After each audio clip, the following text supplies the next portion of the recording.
3D దానిలో bits.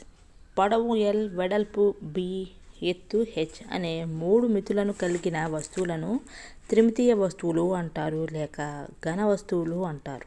Next, ఘన వస్తువులను కొలిచే శాస్త్రాన్ని స్టీరియోమెట్రీ అంటారు. నెక్స్ట్, స్టీరియోమెట్రీ యొక్క అభివృద్ధిని ప్రోత్సహించిన గ్రీకు గణిత శాస్త్రవేత్త ప్లేటో. నెక్స్ట్, ప్లేటో స్థాపించిన పాఠశాల జిమ్నాషియా పాఠశాల. నెక్స్ట్, రేఖా గణితంలో ప్రవేశం లేని వారికి నా పాఠశాలలో ప్రవేశం లేదు అని వ్యాఖ్యానించింది ఎవరు? ప్లేటో. నెక్స్ట్, ఘనాకారాలను సమతలంపై గీయటం.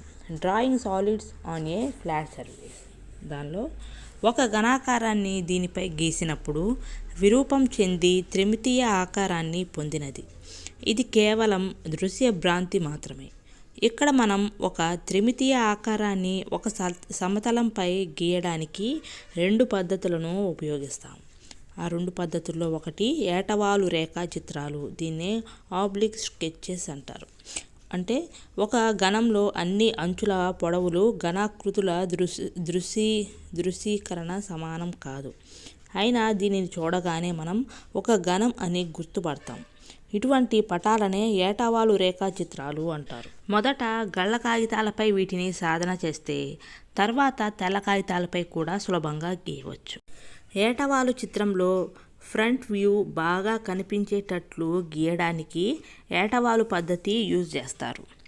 దీనిలో ఫస్ట్ది, ముందు మరియు దాని వెనక ఉండే తలాలు ఒకేలాగా ఉంటాయి మరియు ఒక ఘనంలో అంచులు ఏ విధంగా ఒకే కొలతను కలిగి ఉంటాయో అదేవిధంగా ఈ చిత్రంలో కూడా కొలతలు తీసుకొని గీయకపోయినా అంచులన్నీ సమానంగా ఉన్నట్లు కనిపిస్తాయన్నమాట దీనిలో ఏటవాలు రేఖా చిత్రాల్లో. నెక్స్ట్, సెకండ్ది తుల్య రేఖా చిత్రాలు, ఐసోమెట్రిక్ స్కెచెస్. ఘనాలను ఇచ్చిన కొలతలతో ఉండేటట్లు కూడా మనం చిత్రాలను గీయవచ్చు. ఇలా గీయడానికి మనకు తుల్య బిందు కాగితం కావాలి. తుల్య బిందు కాగితం అంతా చిన్న చిన్న సమబాహు త్రిభుజ ఆకారాలు ఉండేటట్లు బిందువులు లేదా గీతలు గీయబడి ఉంటుంది. 2 పద్ధతుల్లో ఘనాకారాలను గీయడం సాధ్యం. ఏం పద్ధతుల్లో అంటే, ఒకటి, ఏటవాలు రేఖా చిత్రాలలో పొడవులు సమానంలో ఉండవు కానీ ఇది ఘనరూపానికి సంబంధించి అనేక అంశాలను తెలియజేస్తుంది అన్నమాట. రెండవది, తుల్య రేఖా చిత్రాలను తుల్య బిందు కాగితం పైన గీస్తాము. ఘనాల తుల్య రేఖా చిత్రాలలో కొలతలు అనుపాతంలో ఉంటాయన్నమాట. నెక్స్ట్, ఘన వస్తువులు 2 రకాలుగా విభజించవచ్చు. ఒకటి బహుముఖ ఫలకాలు, రెండోది బహుముఖేతర ఫలకాలు. ఇప్పుడు బహుముఖ ఫలకాలు పాలీహెడ్రాన్స్ గురించి చూద్దాం. అన్ని తలాలు సమతలంగా ఉంటే ఘన వస్తువును బహుముఖ ఫలకం అంటారు. ఎగ్జాంపుల్గా పట్టకాలు, పిరమిడ్స్ ఈ 2 కూడా బహుముఖ ఫలకాలు అన్నమాట. దీనిలో పట్టకాలు గురించి, ప్రిస్మ్ గురించి చూద్దాం. ఒక బహుభుజిలో భూమి మరియు పైకప్పులు సర్వసమాన బహుభుజులు అయ్యి మిగిలిన తలాలు అనగా పక్క తలాలు సమాంతర చతుర్భుజములైన ఆ బహుముఖిని పట్టకం అంటారు. మళ్ళీ చూద్దాం, పట్టకం అంటే ఏంటి? ఒక బహుభుజిలో భూమి మరియు పైకప్పులు సర్వసమాన బహుభుజులు అయ్యి మిగిలిన తలాలు అనగా పక్క తలాలు సమాంతర చతుర్భుజములైన ఆ బహుముఖిని పట్టకం అంటారు. ఒక పట్టకం యొక్క పక్కతలం భూమికి లంబంగా ఉంటే అది క్రమ పట్టకం అవుతుంది. నెక్స్ట్, దీర్ఘగణం, సమగణం కూడా పట్టకాలే అవుతాయి. నెక్స్ట్, ఆయిలర్ సూత్రం, యూలర్స్ ఫార్ములా గురించి చూద్దాం. బహుముఖి ఫలకాల తలాలు F, శీర్షాలు V, అంచులు ఈల మధ్య గల సంబంధాన్ని ప్రఖ్యాత స్విట్జర్లాండ్ గణిత శాస్త్రవేత్త ఆయిలర్ F+V=E+2గా తెలియజేశాడు. నెక్స్ట్, పట్టకం ప్రిజం టేబుల్ చూద్దాం. తలాలు, శీర్షాలు, అంచులు, ఆయిలర్ సూత్రం. పట్టకంలో n భూమి యొక్క భుజాల సంఖ్య. తలాలలో n+2గా చూడాలి, శీర్షాలు 2n చూడాలి, అంచులు 3n. ఆయిలర్ సూత్రం F+V=E+2 అన్నమాట. ఫస్ట్ది త్రిభుజాకార పట్టకం. తలాలు 5, శీర్షాలు 6, అంచులు 9. ఆయిలర్ సూత్రంలో 5+6=9+2 2 యాడ్ చేస్తే సేమ్ వస్తుంది కాబట్టి ఇది ఆయిలర్ సూత్రమే అనమాట. నెక్స్ట్, చతురస్రాకార పట్టకం. n+2 అంటే 4+2=6 కాబట్టి 6 వేసుకోవాలి. 2n అంటే 4 ఇంటూ 2 8, అలాగే 3n అంటే 4 ఇంటూ 3 12. అలాగే ఆయిలర్ సూత్రం 6 + 8 = 12 + 2 అలాగే. నెక్స్ట్ పంచభుజాకార పట్టకం. పంచభుజార పెంటాగోనల్ ప్రిజం అనమాట. దానిలో 5 ఉంటాయి కాబట్టి 5 + 2 7, తలాలు 7, శీర్షాలు 10, అంచులు 15. యూలర్ సూత్రం 7 + 10 = 15 + 2. Next 4th సప్తభుజాకార పట్టకం. సప్తభుజాకార పట్టకంలో దానిలో 7 ఉంటుంది కాబట్టి మనం ఇక్కడ తలాలు 7 + 2 9, శీర్షాలు 14, అంచులు 21. ఆయిలర్ సూత్రం 9 + 14 = 21 + 2. Next 5th దీర్ఘగణం. దానిలో n = 4 అన్నమాట. దీర్ఘగణం సమగణం అనేది n = 4గా చూడాలి. తలాలు 6 6 సేమే, శీర్షాలు కూడా 8 8, అంచులు 12 12. యూలర్ సూత్రం కూడా 6 + 8 = 12 + 2. ఈ రెండు దీర్ఘగణం సమగణం అనేది రెండు సేమ్గా వస్తాయి. నెక్స్ట్ పిరమిడ్ గురించి చూద్దాం. ఒక బహుముఖి యొక్క భూమి ఒక బహుభుజిగాను మిగిలిన పక్క తలాలు ఉమ్మడి శీర్షం కలిగిన త్రిభుజాలుగా ఉంటే ఆ బహుభుజిని పిరమిడ్ అంటారు. ఒక పిరమిడ్ యొక్క భూమి క్రమ బహుభుజి అయితే దానిని క్రమ పిరమిడ్ అంటారు. నెక్స్ట్ పిరమిడ్ టేబుల్ చూద్దాం. పిరమిడ్ తలాలు, శీర్షాలు, అంచులు, ఆయిలర్ సూత్రం. పిరమిడ్లో n = భూమి భుజాలుగా చూడాలి. తలాలు n+1, శీర్షాలు కూడా n+1, అంచులు 2n. ఆయిలర్ సూత్రం F + V = E + 2 అనమాట. ఫస్ట్ది త్రిభుజాకార భూమి గల పిరమిడ్. దానిలో తలాలు 4, శీర్షాలు 4, అంచులు 6 అంటే 4 + 4 = 6 + 2. సెకండ్ది చతురస్రాకార భూమి గల పిరమిడ్. దానిలో తలాలు 5, శీర్షాలు 5, అంచులు 8. 5 + 5 = E + 2. నెక్స్ట్ థర్డ్ది షడ్భుజాకార పిరమిడ్. తలాలు 7, శీర్షాలు 7, అంచులు 12. 7 + 7 = 12 + 2. ఫోర్త్ది శతాకార పిరమిడ్. శతాకార పిరమిడ్. దానిలో తలాలు 11, శీర్షాలు 11, అంచులు 20. 11 + 11 = 20 + 2 అనమాట. ఇక్కడ మనం ఒక చిన్న టేబుల్ వేసుకుందాం. F అంటే తలాలు, V అంటే శీర్షాలు, E అంటే అంచులు. పట్టకం పిరమిడ్. పట్టకంలో F కింద n+2, V కింద 2n, E కింద 3n. పిరమిడ్లో మాత్రం n+1, V ఏమో n+1, E ఏమో 2n అనమాట. అలా గుర్తుపెట్టుకోవాలి. నెక్స్ట్ క్రమ బహుభుజి ఫలకాలు. దీన్నే రెగ్యులర్ పాలిహెడ్రాన్స్ అంటారు. ఒక బహుముఖ ఫలకం యొక్క తలములన్నీ సర్వసమాన క్రమ బహుభుజులై మరియు ప్రతి శీర్షము వద్ద సమాన సంఖ్యలో తలములు కలిసినచో ఏర్పడు దానిని క్రమ బహుముఖ ఫలకము అని అంటారు. ఇది క్రమ బహుముఖ ఫలకం. ఇది స్క్వేర్ షేప్లో ఉన్నది క్రమ బహుముఖ ఫలకం. దీని తలములన్నీ సర్వసమాన క్రమ బహుభుజులు. శీర్షాలన్నీ సమాన సంఖ్యలలో గల తలాలచే ఏర్పడినవన్నమాట. నెక్స్ట్ ఇటుపక్కది రాంబస్ షేప్లో ఉన్నది. ఇది క్రమ బహుముఖ ఫలకం కాదు. దీని తలాలన్నీ సర్వసమానాలు కానీ శీర్షాలన్నీ సమాన సంఖ్యలలో గల తలాలచే ఏర్పడలేదు. A వద్ద 3 తలాలు, B వద్ద 4 తలాలు కలుస్తున్నాయి. ఈ క్రమ బహుముఖ ఫలకాల సృష్టి మొత్తం మీద కేవలం 5 మాత్రమే ఉన్నాయి. ఇవి అత్యంత సంక్లిష్టమైన నిర్మాణాలు. ఈ క్రమ బహుముఖ ఫలకాలన్నమాట. ఈ 5ంటిని స్టీరియోమెట్రీలో ప్లేటో చేసిన కృషికి నివాళిగా ప్లేటో గణాలు లేదా ప్లేటోనిక్ సాలిడ్స్ అంటారు. నెక్స్ట్ ప్లేటో గణం తలాల సంఖ్య, ప్రతి తలం ఆకారం టేబుల్ చూద్దాం. ప్లేటో గణంలో చతుర్ముఖీయం. తలాలు 4 ఉంటాయి. ప్రతి తలం ఆకారం అనేది త్రిభుజం అనమాట. సెకండ్ది షష్టిముఖీయం. దానిలో తలాల సంఖ్య 6, ప్రతి తలం ఆకారం చతురస్రంగా ఉంటుంది. థర్డ్ది అష్టముఖీయం. ప్లేటో గణమైంది అష్టముఖీయం. తలాల సంఖ్య 8, ప్రతి తలం ఆకారం త్రిభుజమే. నెక్స్ట్ ఫోర్త్ది ద్వాదశముఖీయం. తలాల సంఖ్య 12, ప్రతి తలం ఆకారం పంచభుజి. ఫిఫ్త్ది 20 ముఖాలు కలది. దానిలో తలాల సంఖ్య 20, ప్రతి తలం ఆకారం త్రిభుజం. ఈ టేబుల్లో షష్టిముఖీయం, ద్వాదశముఖీయం మాత్రం వేరువేరుగా ఉంటాయి. మిగతా 3 అంటే చతుర్ముఖీయం, అష్టముఖీయం, 20 ముఖాలు కలది మాత్రం వీటి ప్రతి తల ఆకారం అనేది త్రిభుజం ఉంటుంది. షష్టిముఖీయానికి చతురస్రం, ద్వాదశముఖీయానికి పంచభుజి మాత్రం ఉంటాయి అన్నమాట. అలా గుర్తుపెట్టుకోండి. నెక్స్ట్ సెకండ్ది బహుముఖేతర ఫలకాలు. నాన్ పాలిహెడ్రాన్స్. కనీసం ఒక వక్రతలం కలిగిన ఘన వస్తువును బహుముఖేతర ఫలకం అంటారు. ఏంటి? కనీసం ఒక వక్రతలం కలిగిన ఘన వస్తువును ఏమంటారు? బహుముఖేతర ఫలకం అంటారు. ఎగ్జాంపుల్ స్తూపం, శంకువు, గోళం, అర్ధగోళం.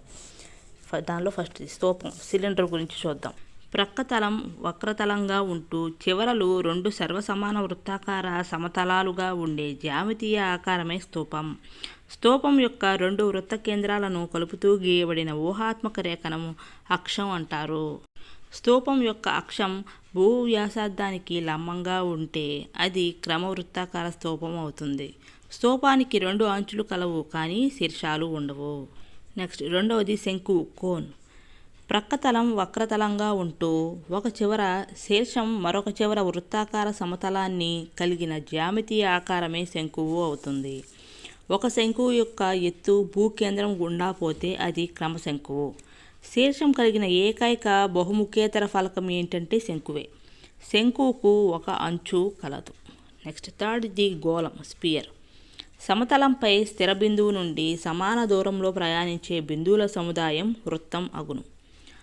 అంతరాళంలో స్థిర బిందువు నుండి సమాన దూరంలో ప్రయాణించే బిందువుల సముదాయాన్ని గోళం అంటారు. నెక్స్ట్ ఏకైక తలం కలిగిన ఘన వస్తువు ఏంటి? గోళమే. నెక్స్ట్ ఘన వస్తువుల వలరూపాలు అంటే నెట్ ఆఫ్ సాలిడ్స్ గురించి చూద్దాం. ఒక త్రిమితీయ వస్తువు యొక్క ద్విమితీయ నమూనాను దాని యొక్క వలరూపము అంటారు. ఇది వెరీ వెరీ ఇంపార్టెంట్ అయిన బిట్ అన్నమాట. ఏంటి? ఒక త్రిమితీయ వస్తువు యొక్క ద్విమితీయ నమూనాను దాని యొక్క వలరూపము అని అంటారు. నెక్స్ట్ త్రిమితీయ వస్తువు వలరూపం చూద్దాం. ఫస్ట్ది చతుర్ముఖీయం టెట్రాహెడ్రాన్ యొక్క వలరూపం పేపర్లో చూపిన విధంగా అనమాట. ఇది వెరీ వెరీ ఇంపార్టెంట్ అయిన బిట్. నెక్స్ట్ చతురస్రాకార భూమి కలిగిన పిరమిడ్, ఇదనమాట. అది పేపర్లో చూపిన విధంగా ఉంటుంది. ఇది కూడా వెరీ వెరీ ఇంపార్టెంట్ అయిన బిట్. ఆల్రెడీ లాస్ట్ డిఎస్సి టెట్లో ఇచ్చారన్నమాట. థర్డ్ది పంచభుజాకార పిరమిడ్. దీనిలో ఈ డ్రాయింగ్ ఇలా ఉంటుంది అనమాట. నెక్స్ట్ స్తూపం, సిలిండర్ ఇలా ఉంటుంది. శంకువు ఇలా ఉంటుంది. సమగణం ఇలా ఉంటుంది. ఇవన్నీ కూడా త్రిమితీయ వస్తువులు. ఇవన్నీ ఇటు సైడ్ ఉండని వాళ్ళ రూపాలు అన్నమాట. నెక్స్ట్ ఘన వస్తువుల అడ్డుకోతలు, నిలువు కోతలు చూద్దాం. ఘన వస్తువు అడ్డుకోత, నిలువు కోత చూద్దాం.